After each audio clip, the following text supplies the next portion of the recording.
evening. We're going to call tonight's meeting of the City Commission to order. Will you please join me in the flag salute? I pledge allegiance to the flag of the United States of America and to the republic for which it stands, one nation, under God, indivisible, with liberty and justice for all.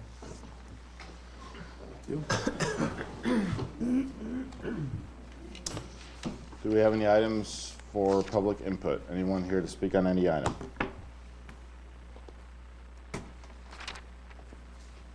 All right, seeing none, we'll go ahead and move on to the consent agenda. Are there any items to be removed?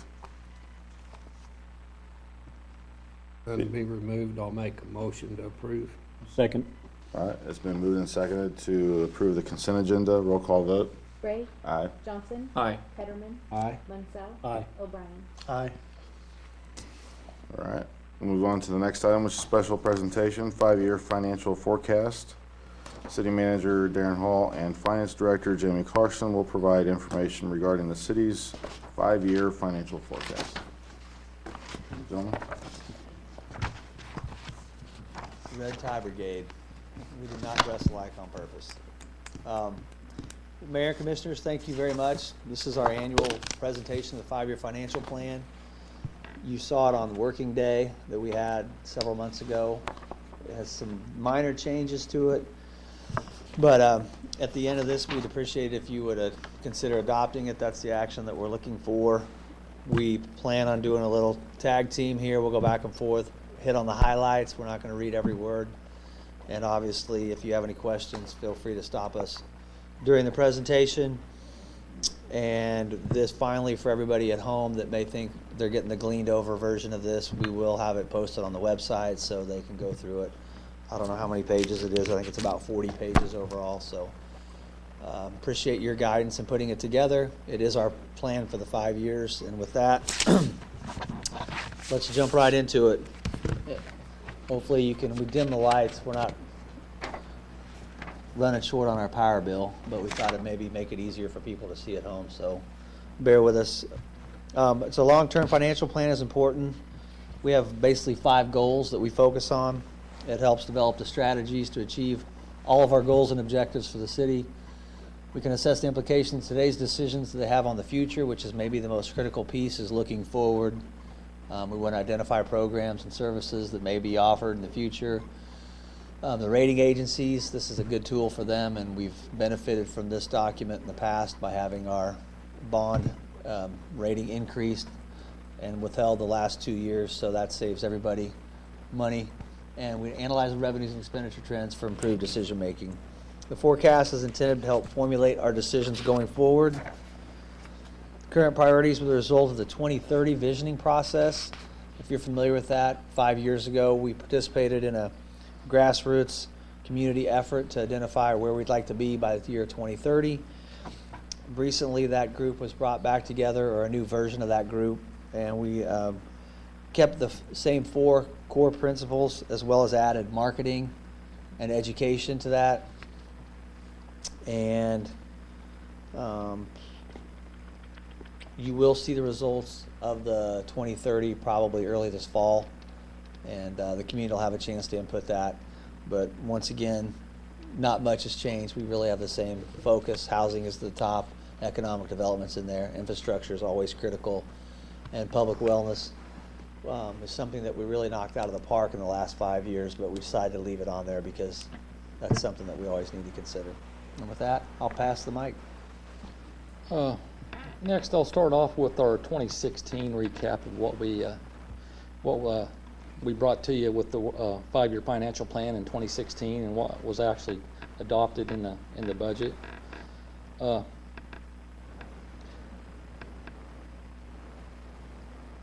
2016, we recommended increasing the mill rate by 4 mills due to the property tax lid going into effect with this budget we'll be working on shortly for 2018, and increase the debt service mill rate by 1 mill, or rate by 1 mill in 2017 and 1.5 mills in 2018.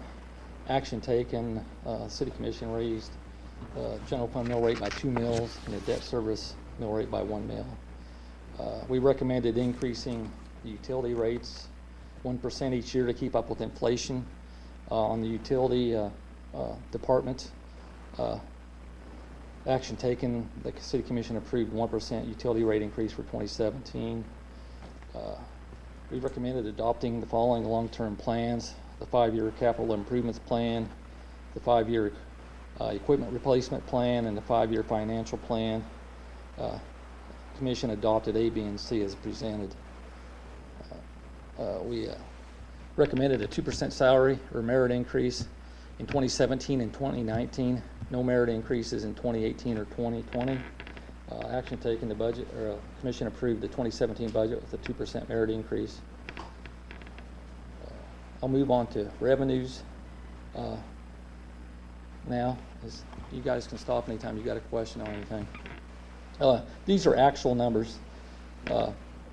Revenues for the actual revenue collected for 2016 was $34.1 million. If you recall, the budget, the adopted budget's generally bigger than what that reflects because of transfers and carryovers and things like that. But this is the actual revenues.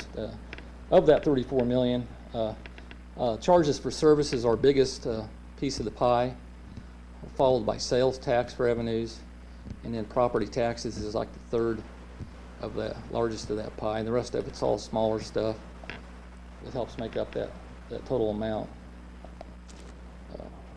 The general fund is the city's, the main operating fund.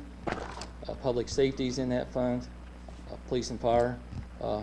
What makes up the general fund revenues is property taxes, sales taxes, franchise taxes, and intergovernmental revenues, and other small revenue streams.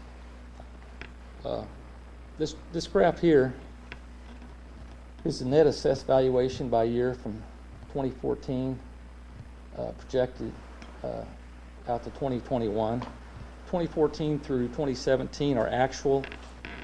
2018 through 21 is projected. At the time of the 5-year financial plan in the late May, I had projected approximately a 5% increase in assessed valuation due to the Kansas Crossing Casino, the Hampton Inn Hotel, and the La Quinta Hotel coming or being under construction and being open this year. So that if you look at the graph, you know the assessed valuation was fairly flat, and then all of a sudden in 18 we hit we moved up. And then I'm projecting that it's going to remain flat again for the next several years. Jamie, what's that 5% equate to in dollars? Do you know right offhand? Probably maybe 2 mills, probably 240,000 maybe. No, I mean, or valuation. Oh, valuation? Yeah. Well, I've actually got the valuation numbers from the county now, the estimated from the county. Now, they could always change it due to an exemption before they finalize November 1st. But it went from 119 million to 128 million net valuation, Thanks, sir. which is actually like a little over 6%. And I was projecting 5, so it was actually better than I projected, which is always good. This little chart here shows the net valuations and the mill rates and the tax levies, or the tax dollars collected, not levied, for the last 5 actual years and the 2017 estimated.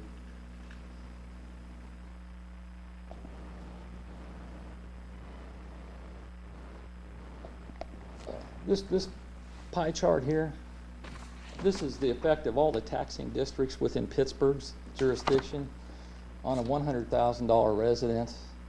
I use $100,000 just because it's kind of a nice, easy number to calculate things out to explain to people. As you can see from the pie chart, the city's roughly 1/3 of the pie of the tax base in the jurisdiction. The Crawford County's 1/3, and USD 250 is 1/3, and then there's the state of Kansas has a little piece, and the Kansas Wildcat Extension has a little piece in there. How that works is on a house of $100,000 value. the county assesses that at 11.5%. And then it takes the mill rate times that, times the valuation, or times that, and then you divide it by 1,000, it comes up with the tax dollars that would be levied. Now, on commercial property, this next chart, it is 20. The state assesses commercial property at 25%. So the taxes would be calculated 25% of 100,000 times the mill rate.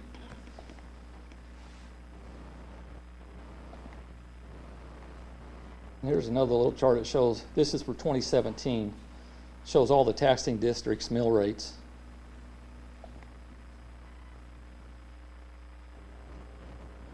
$154 mills for the city for all the taxing districts together in 2017. Now this graph here shows the city uses of tax levied dollars for the last 5 years. The big bottom green one is the general operating fund. Then the next darker green one in the middle is the debt service fund, and the tiny yellow one is the public library. That's our three taxing entities for the city of Pittsburgh itself.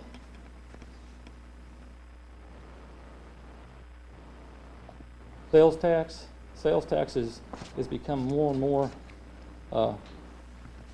one of our major components of revenue streams for the city. As you can see from the city of Pittsburgh currently has a rate of 9.25 in the city. As you can see from this graph, I kind of looks like Pac-Man, only it's green. The state of Kansas has 6.5% of that 9.25. The county has 1%. We have 1.75. That 1.75, 1.5% of that will come off September 30th when I'm paying the bonds off on the public safety center we're in right now and the fire station. That'll drop 0.5%. And then we're going to have a special election on July 11th to maybe repurpose that. One half of that 1.5%, be 1/4% for further needed street improvements for 5 years. So it would be, the total tax rate would be 9% at that time.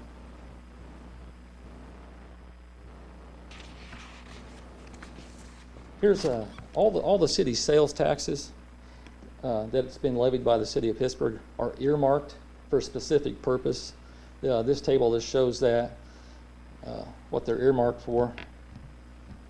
0.5% goes to public safety debt, which will be coming off in September. Currently, 1/4% goes to street and maintenance improvements. 0.5% goes to public safety enhancement. 1/4% goes for economic development. 1/8% is for capital outlay, and 1/8% is for the auditorium operations.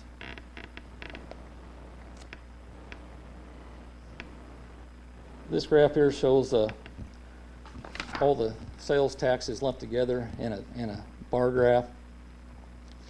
The 2017 to 2018 drop is the change from the public safety debt sales tax coming off.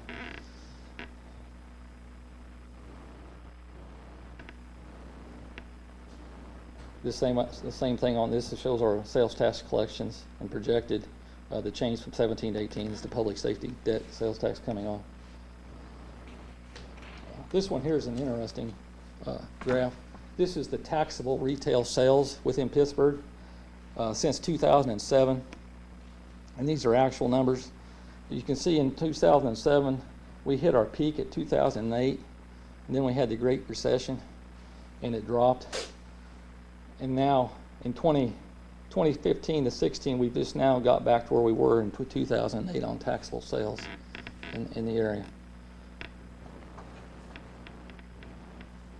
Can I ask a question regarding these taxable sales? I know this isn't your area, but maybe Darren could address it.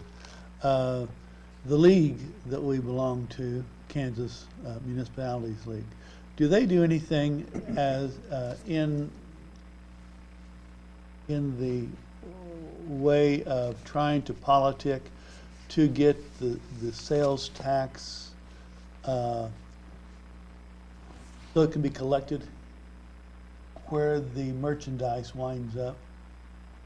You know, we're losing a heck of a lot of money on all of these computer sales, internet sales. Does the league ever address that? You know, we've talked about it just this year. We've talked about it at least 2 different meetings I was at. The legislation that is on the table is difficult in that basically what would happen was a big retailer that would make a sale would submit a form to the state, basically saying that Commissioner O'Brien purchased, I don't know, a large screen TV or a car, whatever it was. And then you would have the obligation to report that on your taxes and remit the proper amount. And if you didn't, then there would be consequences. That's a very, I don't know, maybe unfriendly way of doing it.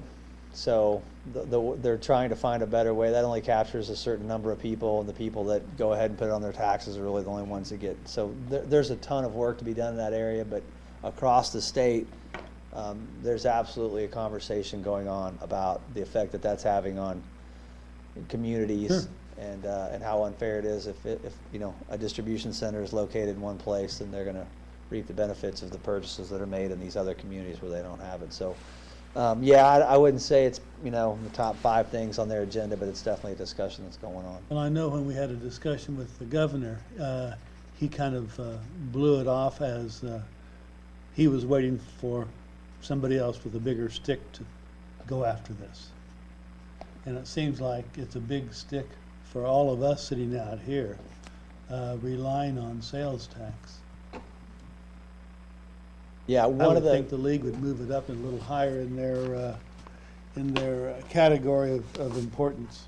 Well, one of the challenges that the league has in this specific case is not only do they represent the cities which have the consumers, but they also represent the cities who have the businesses. And the businesses' claim is for us to go through and do this administrative piece that would allow that to happen is burdensome, and it's going to cost them money, and yada, yada, yada. So it's really it's just one of those issues that it's going to continue to have a lot of debate, but the league, we don't have a position on it right now, really, one way or another. Okay.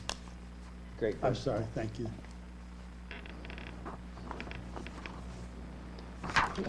Franchise taxes, the city collects franchise taxes from electric, natural gas, cable, and telephone companies that use our right-of-ways for their utility operations. I'm projecting those are gonna stay flat through 2021. I don't see any growth there. They bring in about 1.9 million total. That goes to the general fund. Gaming revenue. This is a new revenue stream for the city. As you all know, the casino opened in, officially opened April 1st. The gaming revenues generated at the casino, the city will receive 1% of the gaming revenue. I'm estimating for this year we'll get approximately $255,000, and then for 2018, $375,000. The city share of the property taxes associated with that would be approximately $300,000 in 18 through 21. The gaming revenues, I'm just putting in the general fund reserves because I don't know how it's going to play out or what, you know, I don't have enough data to predict a model for future for revenue streams. I know the casino, I think their people had projected, or the state had projected 3.1 million sales every month on that, but we'll just have to see how it goes, what it looks like after this year, and then we can revise next year's budget accordingly. This graph here just shows all, for the general fund, shows all the revenue sources for 2014 projected out to 2021. The little baby turquoise greenish color one at the top's the new casino portion that was added. Public utilities. We're projecting water consumption will remain flat unless we get some new growth through companies who utilize water in their product. Or less rain. Or less rain would help too, yeah. It's been a rainy year, yeah. And the revenues are based upon a projected 1% annual increase each year. So there's just a slight growth on that revenue side. With that, I'll turn it over to Darren for the expenditures discussion. Good job, Jamie. All right. I'll rip through expenditures pretty quickly, and then we'll complete the, Jamie will talk to you about the final recommendations, and we'll be done. Thanks for your patience so far. So no big surprise here. $32.8 million. Like you said, that doesn't really include transfers. Personal services is the biggest one. That's obviously the cost of us, our benefits, the things we use. You know, the city is all about the employees, and without them, we wouldn't be providing services really on any level. This next chart's somewhat interesting. It's another way of looking at it. Quite simply, breaks it down into program. The biggest program, as you can imagine, is public safety. That includes police and fire, two of the most critical things that any community provides. And we don't take it lightly in Pittsburgh. And thanks to you and your leadership and the election 4 years ago, we have that additional public safety sales tax, which has really made a difference on the kind of community that we've become and the equipment that we have and the training that our people have that work here. Darren, can you slide that pie chart up so we can see what the bottom, yeah, there you go, thank you. The debt service is number 2, no doubt there, although we do have very good interest rates and we continue to improve that. We have a responsibility, I think, to reinvest in our infrastructure, and the best way to do that is through debt. And public operations is almost at the same level as debt service. The rest of them are just smaller pieces, but it's always a good way to look at your overall expenditures and revenues several different ways.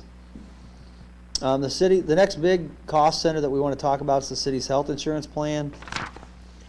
Everybody knows this is about our 4th year of I think it's probably our 3rd year of being in the plan that we're in. The things that are to highlight is in 2015, the city changed completely our health insurance plan from Blue Cross to, I guess the best way to say it is we carved out all the pieces of the plan, from pharmaceuticals to the dental provider, the stop loss insurance, and the third-party administrator were all specifically contracted with entities that were not Blue Cross Blue Shield. At that time, the plan reserves were only $369,000, which was pretty low. Looking at the end of 2016, it's estimated to be $512,000, a significant increase. And I'm telling you, that's not a result of easy small claim years. Our claims don't seem to go down. Basically, over the course of 12 months, the same thing happens generally, and the difference is that we have spent our money better, and we're getting more value for it. We're able to bank a little more, so Jamie has more money to pay those claims. Do we have any kind of a reserve that we're shooting for? 500,000 would be a good reserve to carry over every year. I'm not going to say it's going to be possible every year, but we have been able to hold the employee rates, premium rates, and the city's contributions steady for 4 years now without any increases. So that says something in this day and age. Sure does. This chart says a lot. If you look at the last 2 columns, 2015 and 2016, the green bar is actually higher than the red bar. The green bar, as you know from Jamie's presentations bi-monthly, is revenue. The red's expenses, which has allowed us to take the difference and put it into reserves.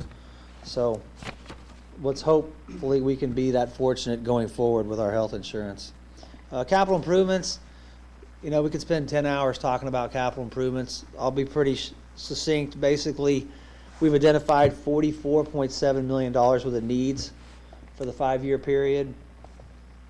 We should spend about 5% on maintenance, or about $4.8 million a year. We're in that general area. Obviously, streets is the area where we're coming up short. We include in this plan, for anybody that wants to read it, a list of projects that have been done recently, but we will come before you in September, I believe, with a fully revamped 5-year capital improvements program for your consideration. So that usually happens as soon as we get the budget knocked out. Debt service, everybody's most exciting cost center. Not a lot to say here. Good financial leadership from Jamie and his crew has allowed us to have better rates. We pay the debt we need to pay. We borrow cheap. We try to keep the mills right about 8 or 9 for debt service. The rest of it goes to operating. As we retire debt, we'll issue more debt. You'll see that. We're getting ready to do South Rouse. There's a lot of other things coming up, but we're in a good position. We have a strong city, and it's reflected financially in our debt service position. This is another chart. Once again, just a good way of looking at it. We could spend all day talking about what GO bonds are and what utility GO bonds are and special assessment bonds.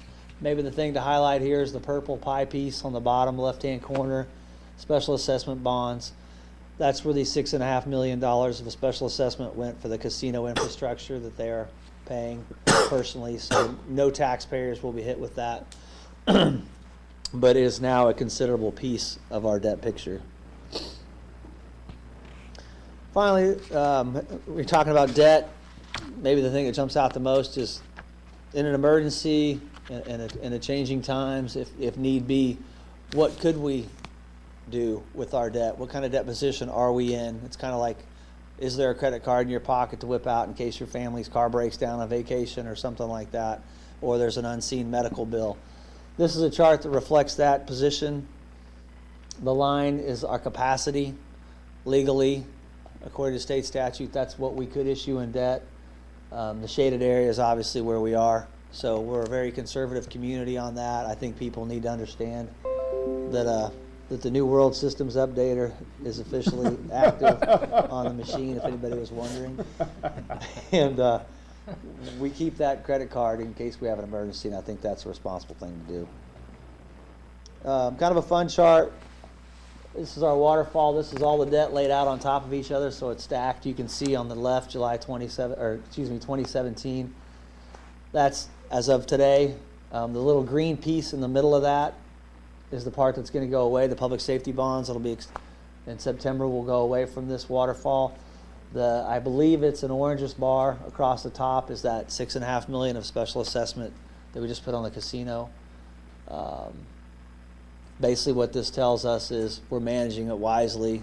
Obviously, as time goes on, we'll have the opportunity to add more debt to this, and I referred to that earlier. That's the practice that we do. Reserves. You guys are probably sick of hearing me talk about reserves ever since we've been talking about the 5-year financial plan and the possibility of growing the community and increased assessed valuation and adding casinos and hotels. Everybody wants to know, what are you going to do with the money?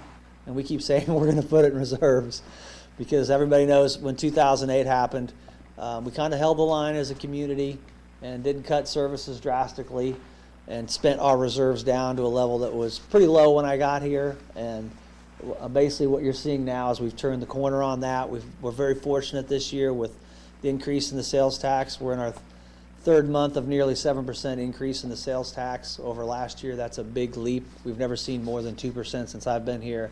The assessed valuation, as Jamie mentioned, has gone up over 6%, almost 6.5% for this year.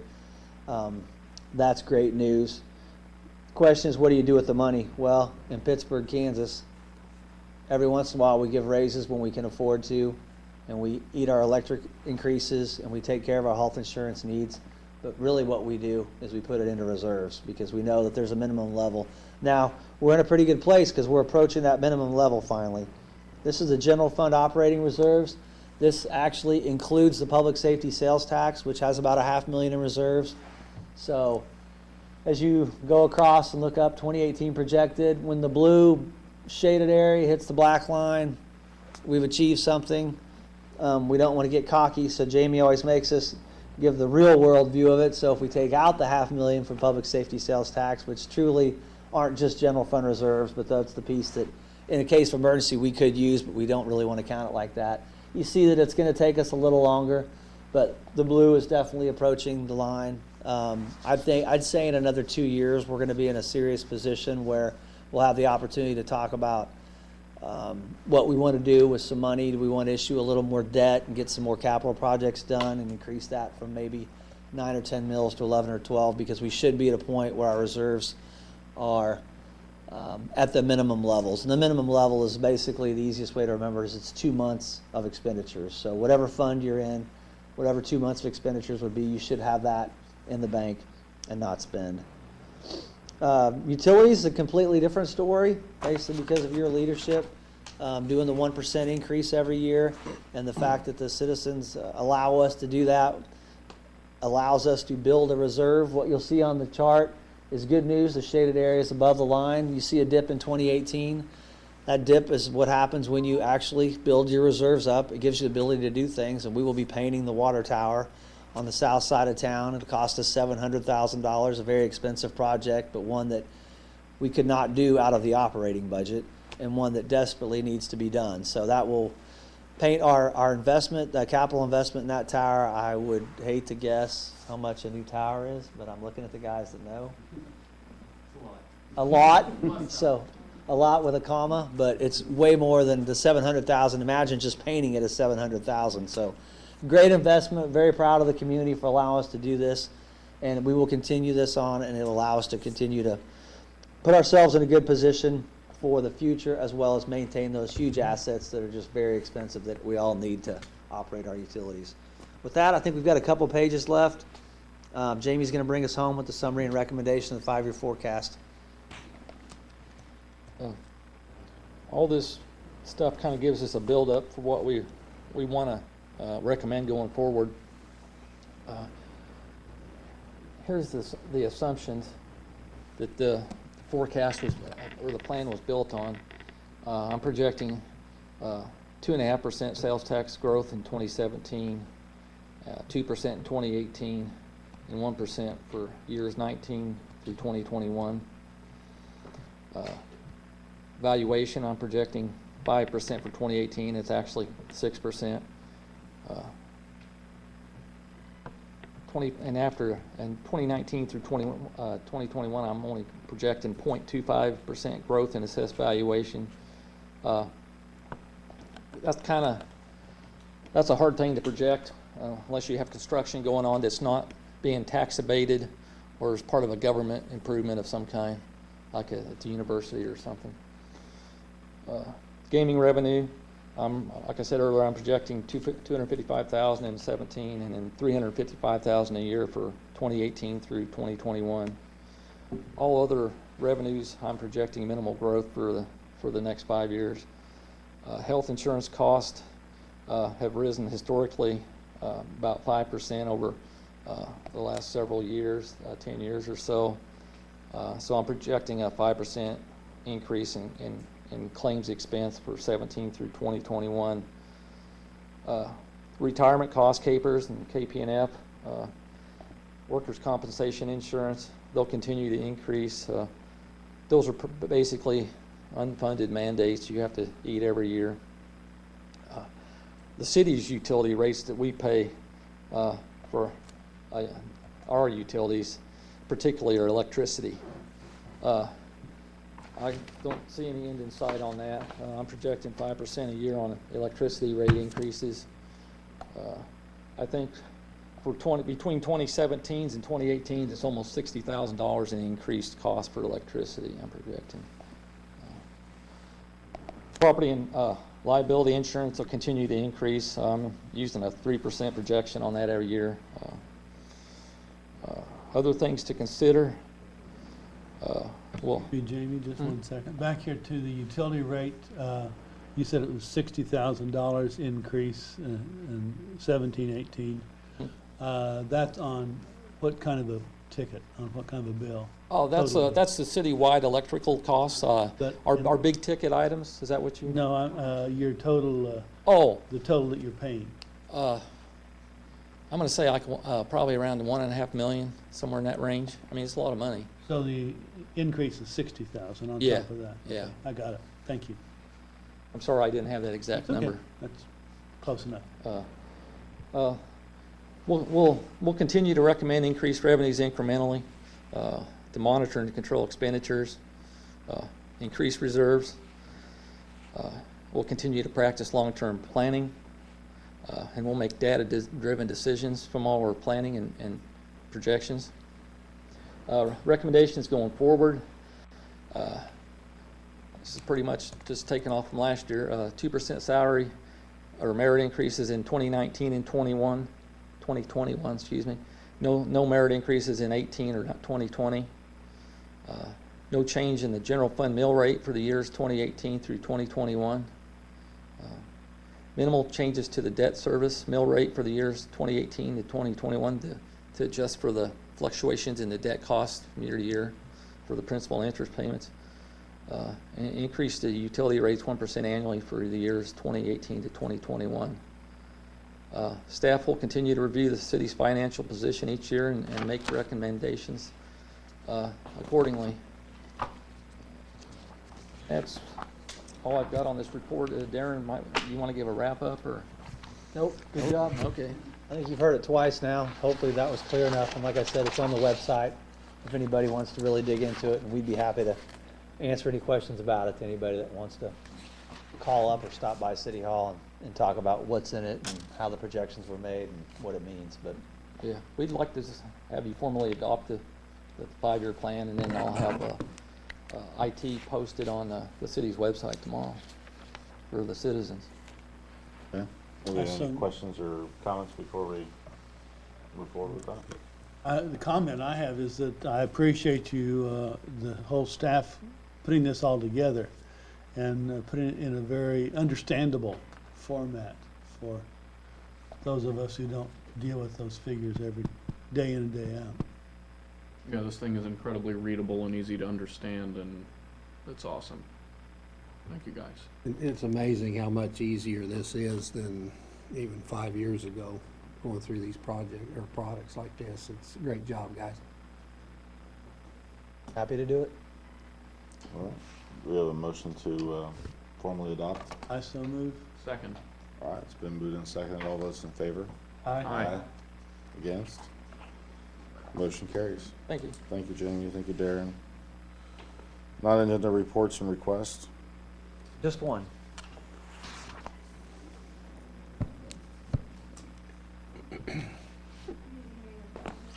I'd like to Baby. introduce you to a new addition to our HR team. This is Michelle Dupree. Hi She's there. HR generalist, Okay. and just want to introduce you to her. You'll see her a whole lot, I hope. We hope so too. Welcome to the city. Thank you very I much. appreciate that. I Welcome look forward again. to working with everybody and getting to know you better. Thank you. Thank you. Thank Thanks. you. That was the only one? That's all we got. Nothing else? Do we have a motion to adjourn? So move. Second. All right, it's been moved and seconded to adjourn. All votes in favor? Aye. Against? Motion carries. We are adjourned.